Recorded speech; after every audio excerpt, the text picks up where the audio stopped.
Magandang umaga po sa inyong lahat mga kaibigan. Nandito po muli ang inyong Kuya Bong sa ating pong programang Mga Pangakong Di Nabibigo. Yan, binabati po natin ang ating po mga kapatid, mga kaibigan na nakikinig dyan sa Alicia, sa Tirad View, sa Santiago, Isabela, Ilocos Sur, Dipaculaw at Baler. Dyan din po sa Nueva Ecija, Pampanga, Tarlac, Pangasinan, Bataan, Zambales, Bulacan, Cavite, Laguna, Batangas at sa Mindoro. No? Atin rin pong binabati ng isang magandang umaga ang ating pong mga listeners dito po sa Mega Manila. Kayo po ay nakikinig sa AWR 89.1 at ito po ang programang Mga Pangakong Di Nabibigo.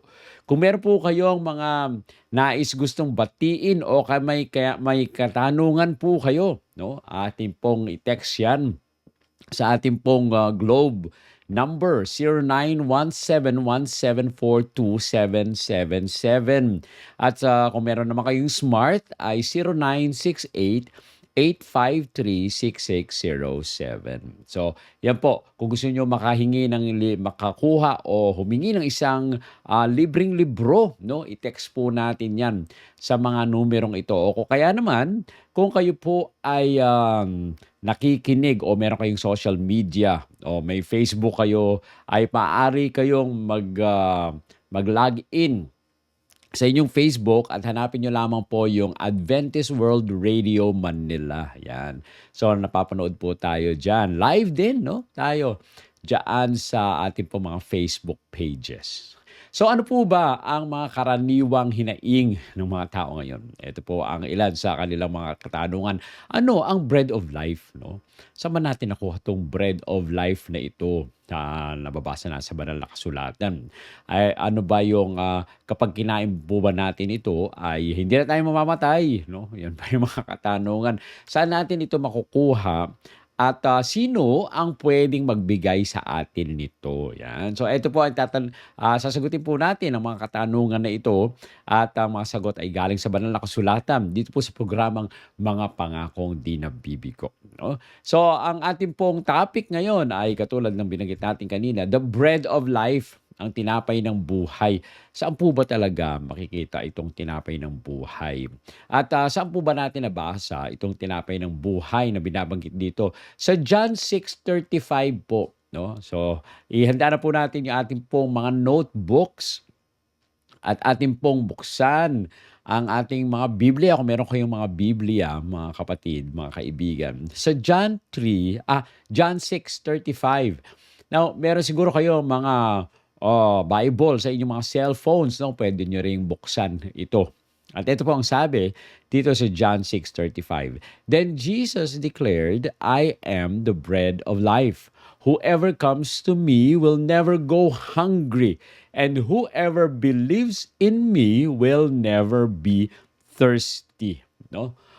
O ito po pala ay iba doon sa binabanggit dahil sa saan ba tayo kukuha nitong bread of life na hindi daw tayo magugutom, no? Dahil ang sabi dito sa banal na kasulatan at sinabi ni Jesus, ako ang tinapay ng buhay. Ang sino mang lumapit, no? Sa akin ay hindi na kailanman magugutom. At ang sino mang naniniwala sa akin ay hindi na kailanman mauuhaw. Bakit po dito? Mag-believe ka lang sa ating Panginoon, maniwala lang sa ating Panginoon, ay hindi ka na mauuhaw. Parang iba naman yata ang... Kasi kapag ikaw ay uhaw, anong ginagawa mo? Ikaw ay iinom ng tubig. Pero bakit dito ang sinabi, kapag ikaw ay naniwala sa ating Panginoon, hindi ka mauuhaw. Ano ba ito? No? Kaya tingnan po natin yung mga kailangan natin linawin dito sa mga words dito sa John 6:35, no? Ano po ba ang mga bagay-bagay na ito na binabanggit po sa atin? Now, titingnan po natin yung ating po acronym. Ang acronym natin ay 5-letter word. Yan. Ilagay na natin sa ating po mga notebook. Ano sa tingin ninyo ang ating pong acronym? Dahil sa the bread of life tayo, ang acronym natin ay bread. Yeah, syempre. BREAD. Believe, receive, eat, abide, distribute. Ang ganda, no? Okay? Believe, receive, eat, abide, and distribute. Ano po ba ang mga bagay-bagay na ito? Unahan po natin sa B, no, yung ating pong believe. Believe in Jesus as the true bread of life. Oh, ang binabanggit pula dito, ang tinapay ng buhay, ang ating Panginoong Hesus. Ano daw po? Maniwala kay Jesus bilang tunay na tinapay ng buhay. No? Tinatawag tayo ni Jesus na maniwala sa Kanya bilang pinagmumula ng spiritual na pagpapakain. Kung paanong ang pisikal na tinapay ay nagpapanatili sa katawan, si Kristo ay nagsusustento sa ating mga kaluluwa. No? Kaya nga po napakaganda pala dito. Hindi po pala ito physical dahil binabanggit po dito ay difference between physical and spiritual. Ang binabanggit po dito, ang nourishment natin na binabanggit na bread of life po dito ay pagkaing spiritual. So kapag tayo ay nagtiwala, naniniwala sa ating Panginoon, ay hindi tayo magugutom sa ating pong spiritual na buhay. At ito po ay yung mga bagay-bagay na magpapalakas sa atin upang tayo ay managumpay sa mga pagsubok na dumadating sa atin. Di ba po kapag kayo ay nagtatrabaho, hindi niyo matatapos yung trabaho ninyo kapag hindi kayo kumain. Kailangan ay malakas kayo. Kaya nga tayo may mga breaks, no? Nung kami nagpapagawa ng bahay, meron pong merienda ng alas 10, no? Ginagawa ko po, bumibili pa ako ng banana Q para dun sa mga workers, no? At pagkatapos, may magtatrabaho ulit sila for another 2 hours, then sila po ay magpapahinga dahil kakain ng tanghalian sa isang oras, no? So sila po ay magtatrabaho ulit from 1 o'clock to 3 o'clock at magmimerienda, no? So ako po ay maghahanap ng merienda, either pabibili ng tinapay o kaya bibingka. Oh, talaga sosyal bibingka. Bibingka ang pinapakain at iba pa, no, na iniisip natin na pwedeng makakalusog sa kanila. So yung po, no, kapag kayo ay nagtatrabaho, kailangan nyo ng pagkain. Now, kapag tayo naman ay sasagupa sa mga pagsubok na dumadating sa ating pong buhay, kailangan malakas din tayo sa spiritual na buhay po natin. Kailangan meron tayong pagkain at ang binabanggit po sa atin dito, ang ating Panginoong Hesus, ang true bread of life. Maniwala po tayo na si Jesus ay tunay na tinapay ng buhay. No? Sa John 6:47 to 48, ito pa ang sabi, very truly I tell you, the one who believes has eternal life. I am the bread of life. Katotohanan daw, sinasabi sa atin ng ating Panginoon. Tayo daw po ay sumampalataya, no, na ang buhay na walang hanggan ay galing sa tinapay ng buhay at ito ang ating Panginoong Hesus. Siya yung tinapay ng buhay. Maniwala po tayo sa Kanya. No? Sa Hebrews 11:6, eto, and without faith, it is impossible to please God. Because anyone who comes to Him must believe that He exists and that He rewards those who earnestly seek Him. No? Manampalataya po tayo, no, sa ating Panginoon dahil imposible, no, na tayo po ay magbigay kaluguran sa ating Panginoon kung wala tayong pananampalataya. Sapagkat kung tayo po ay lalapit sa Kanya at maniniwala tayo sa Kanya, ay umiiral po tayo. O tayo po ay nagkakaroon ng existence, no? Ginagantimpalaan tayo ng ating Panginoon, no? Marubdob, no, na tayo po ay gigintimpalaan ng ating Panginoon kung hahanapin po natin siya. Kaya nga, napaka-importante na dito sa ating pong buhay ay tayo po ay magkaroon ng pananampalataya, maniwala tayo sa ating Panginoon na sa Kanya galing at siya, no, ang ating pong tinapay ng buhay. Sabi po ni Augustine, faith is to believe what you do not see. The reward of this faith is to see what you believe. Yun pala, no? Ang pananampalataya daw po ay naniniwala tayo sa mga bagay-bagay na hindi na natin nakikita. Pero ang gantimpala ng pananampalatayang ito ay makita po natin kung ano yung pinaniniwalaan natin. And that will be true kapag tayo ay naniniwala na ating Panginoong Hesus ay babalik muli. No? Dahil siya ay nag-promise na siya po ay babalik muli. sa kanyang pangalawang pagkakataon. At tayo naniniwala at nananampalataya sa kanya, ibibigyan ng buhay na walang hanggan. Okay? Sasabi naman ni A.W. Tozer, okay, Jesus is not one of many ways to approach God, nor He is the best of several ways. He is the only way. No, ayun po talaga ang totoo. Si Jesus ay hindi isa sa mga maraming paraan sa paglapit sa ating Panginoon. Hindi lang siya yung pinakamahusay sa maraming mga paraan. Siya po ang tanging paraan. Wala nang iba. Ang ating Panginoon lang ang tanging paraan. Tayo po ay makalapit sa ating Panginoong Diyos. Okay? So tandaan po natin yung B. No? Believe in Jesus as the true bread of life. Ang sunod po ay R. Receive Christ's gift of eternal life. No?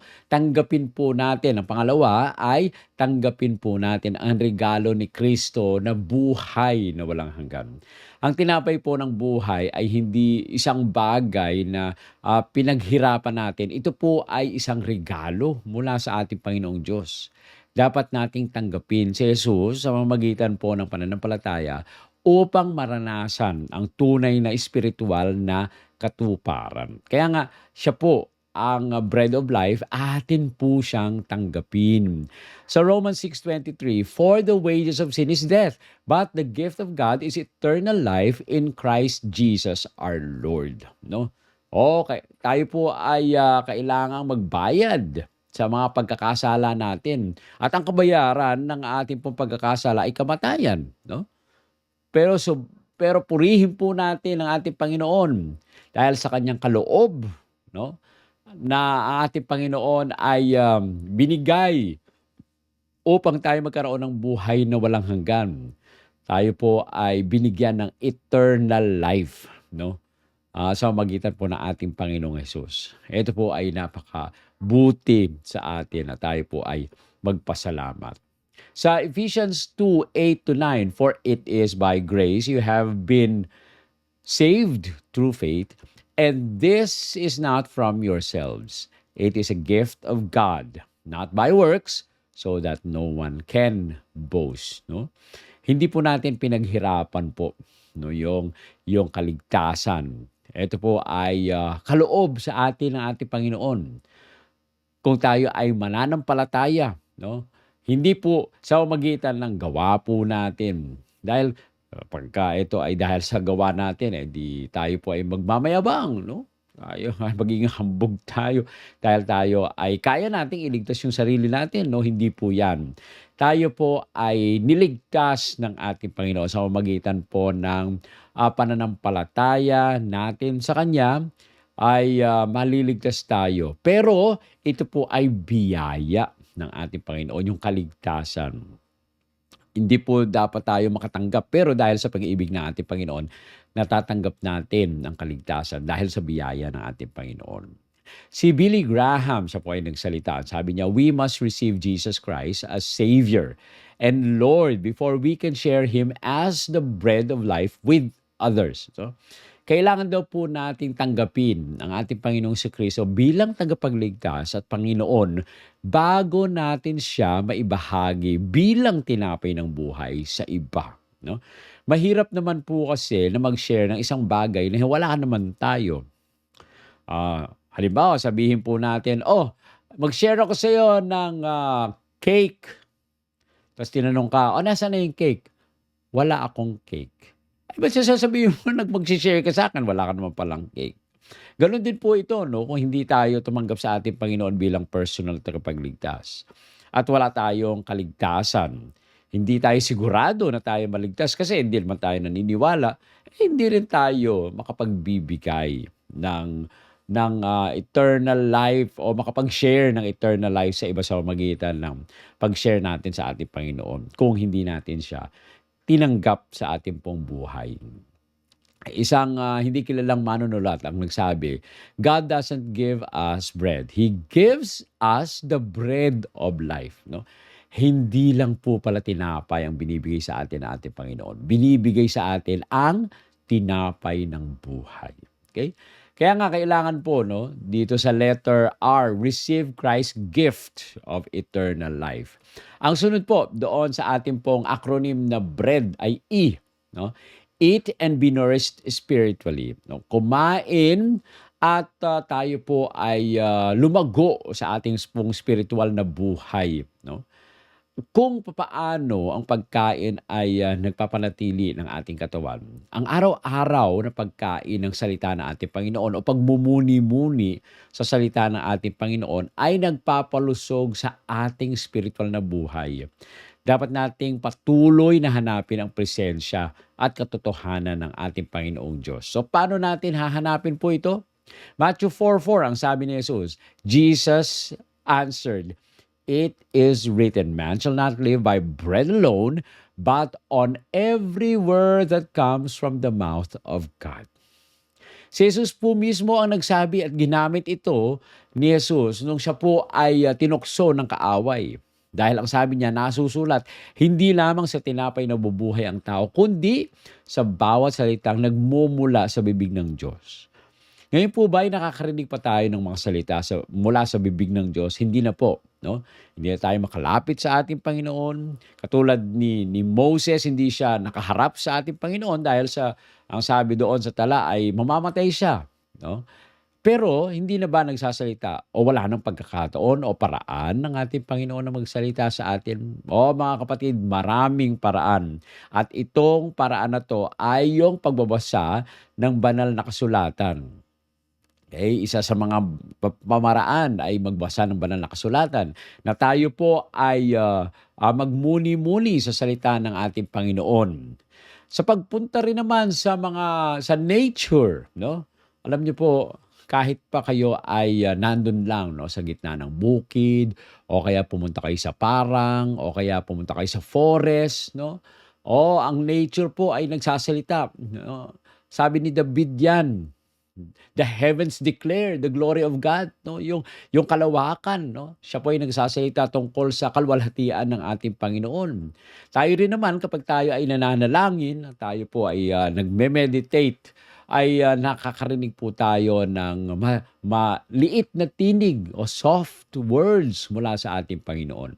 Pero ang pinakaimportante po dito, ang isa sa pinakaimportante ay kapag tayo po ay nagbasa ng salita ng ating Panginoon. This is how God talks to us. Sa Jeremiah 15:16, ang binabanggit po dito, when your words came, I ate them.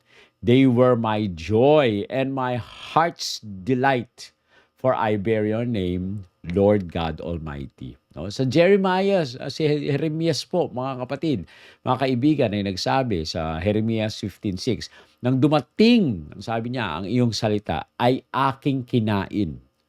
O, yun po pala, no? Kailangan, ang pagkain po dito, paano yun? Parang kainin mo yung libro? Hindi po yun. Ang sabi dito ay namnamin po natin yung mga salita. I devour you. Usually po ginagamit yan, no? I devour the words from the book. Ibig sabihin, paano mo i-devour yung words from the book? Ibig sabihin, pag mumuni-muniin mo, no? Yung iisipin, yung babasahin. Kaya napaka-importante na tayo po ay nagbabasa ng salita ng ating Panginoon. Isa pang unknown author ang nagsabi, the Bible is meant to be bread for daily use, not cake for special occasions. No? Ang Biblia po kasi, mga kaibigan, ay tinapay na pang araw-araw po natin kakainin. No? Usually, ang cake ay, bumibili lang tayo ng cake pag mayroong mga special occasion. So hindi po cake, actually, hindi naman nakakabusog ang cake. No? Hindi naman tayo manonorish na cake. Pero sa pang-araw-araw na buhay natin, kakain tayo ng tinapay at ito po ang makapagpapalakas sa atin. Sabi ni Charles Spurgeon, spiritual food is necessary for spiritual growth. Okay? Ang spiritual na pagkain, yan po ang sabi niya, ay kailangan upang tayo ay lumago sa ating pong spiritual na buhay. No? So yan po yung E. Kailangan po ay eat and be nourished spiritually. Kumain tayo, no, ng salita ng ating Panginoon at para tayo po ay lumago. At ang sunod po yung A, abide in Christ for continual fulfillment. No? manatili po tayo kay Kristo para po ay patuloy po tayo, no, na ma-fulfill, no, mabusog, no. Si Jesus po ay hindi nag-aalok ng pansamantalang kasiyahan, kundi patuloy na katuparan ng kasiyahan na iyon. Ang pananatili natin sa Kanya at kapag tayo po ay patuloy na nasa Kanyang mga bisig, no, tayo po ay nagiging buo, tayo po ay nagiging malakas sa ating pong spiritual na buhay. Kaya napaka-importante po ay manatili tayo sa ating Panginoong Hesukristo. So John 15:4, ito po ang sabi, "Remain in me as I also remain in you. No branch can bear fruit by itself. It must remain in the vine." Tama naman po, no? Subukan niyo po na pumunta sa isang puno, putulin ninyo yung branch, no? At itapon niyo po ito. Mabubuhay po ba ito? Hindi na. We must remain. Kailangan po tayong manatili sa ating Panginoon. Gaya naman ng ating Panginoon ay nananatili sa atin. No? Tama-tama po yung sinabi niya, wala pong sanga na magbubunga na ito po ay mag-isa. Dapat ito ay nananatili doon sa puno. Kaya tayo rin po, kailangan tayo nagbabasang palagi ng salita ng ating Panginoon. By reading the Bible, we abide in Christ. At tayo po ay we remain in Him. Sabi po sa Colossians 2:6-7, "So then, just for you receive Christ Jesus as Lord, continue to live your lives in Him, rooted and built up in Him." No? Tayo po ay tanggapin po natin ang ating Panginoon at patuloy na mabuhay tayo sa Kanya. Si Andrew Murray, ang sabi po niya, "To abide in Christ means to keep Him constantly before us, to learn on Him and to trust Him." Manatili po dapat tayo sa Panginoong Jesus. No? Palagi po tayo na Kanyang nasa harapan at manalig po tayo sa Kanya. No? At yung pinakahuli po, yung letter D, sa ating pong acronym na BREAD, D, distribute the bread of life to others. Pinakahuli po ay ipamahagi ang tinapay ng buhay sa iba. Okay? Si Jesus po ang tinapay ng buhay para sa buong mundo. Hindi lang po para sa atin. Ito, tayo po ay tinatawag na ibahagi rin naman ito sa iba. Kung paano na ang tinapay ay inilalaan upang maibahagi, ang ebanghelyo po ay dapat ikalat natin. Ano po yung sinabi sa atin sa Matthew 28:19-20? "Therefore, go and make disciples of all nations, baptizing them in the name of the Father and of the Son and of the Holy Spirit." Pinapahayo po tayo, no? Inuutusan tayo na humayo, no? At gawin nating mga alagad ang lahat ng mga bansa. Na tayo po ay magbabautismo at itataas ang pangalan ng ating Panginoon para makilala sila. Ito po ay gagawin po natin sa pangalan ng Ama, ng Anak at ng Espiritu Santo. Napaka-importante po niya. Sa 2 Corinthians 9:10, "Now He also supplies seed to the sower, and bread for food will also supply and increase your store of seed, and you will enlarge the harvest of your righteousness." Napakaganda po, no? Kapag tayo po ay nagsishare ng salita ng ating Panginoon, tayo rin naman ay patuloy na pinapalago ng ating Panginoon. Sabi ni C.T. Studd, "If Jesus Christ be God and died for me, then no sacrifice can be too great for me to make for Him." Kaya nga po, kung iniisip lang po natin kung paano ang ating Panginoon ay sakripisyo para sa bawat isa sa atin, namatay para sa bawat isa sa atin, walang sakripisyong napakalaki ang ating pong magagawa para gawin din naman, no, at ibalik sa Kanya ang sakripisyong ginawa niya para sa bawat isa sa atin. Kaya nga napaka-importante po mga kaibigan, na tayo rin naman na tinubos na ng ating Panginoon, maging daan rin naman tayo upang ang iba ay makakilala sa ating Panginoong Jesus. So tandaan po natin, yung acronym po natin, B, believe in Jesus as the true bread of life. R, receive Christ's gift of eternal life. E, eat and be nourished spiritually, and A, abide in Christ for continual fulfillment, and D, distribute the bread of life. Alam niyo po, ang ating Panginoong Kristo ang tinapay ng buhay. Ang tanging pinagmumula ng tunay na spiritual na pagpapakain at walang hanggang kasiyahan. Kapag naniniwala po tayo sa Kanya, tinatanggap natin siya na isang regalo sa atin, kumakain po tayo ng Kanyang salita, yung nananatili tayo sa ating Panginoon at lalong-lalo na binabahagi po natin ang ating pong pagmamahal sa iba, mararanasan po natin ang Kanyang kapunuan. No? Nagugutom ba tayo para sa iba o tayo rin naman ay patuloy maglingkod sa kanila? Sa ating buhay, lumapit tayo sa ating Panginoon dahil siya ang tinapay ng buhay. Tayo po ay mabubusog. No? At pagkatapos na tayo po ay mabusog, tayo rin naman ay magbahagi sa iba ng spiritual na pagkain. Tayo po ay manalangin. Ama naming banal, Diyos na nasa mga langit ka. Kami po ay nagpapasalamat na kami ay inyong pinaalalahanan na kayo ang tinapay ng buhay. Panginoon, kailangan po namin kayo sa araw-araw naming spiritual na buhay. Nais po namin na kami ay maging malusog sa aming pong spiritual na buhay upang mapanugumpayan namin ang mga pagsubok na dumadating sa amin. Siya nawa, Panginoon, na kami ay laging lumapit sa inyo. At kami po, Panginoon, ay pumuri at laging magpasalamat. Kayo po ay nagtatalaga muli ng aming mong buhay sa inyo. Tanggapin po kami at samahang palagi at maging ilaw sa mga taong nasa paligid po namin. Marami po salamat sa pagdinig sa aming dalangin. Sa pangalan na aming Panginoong Hesus. Amen. Amen. Maraming salamat po mga kaibigan sa inyong patuloy na pagsubaybay sa ating pong programang Mga Pangakong Di Nabibigo. Ito po ang inyong Kuya Bong, no, na bumabati sa inyo ng magandang umaga at nag-aanyaya muli sa susunod nating pagkikita. Patuloy nawa po na kayo ay pagpalain ng ating Panginoon at magandang umaga po sa inyong lahat.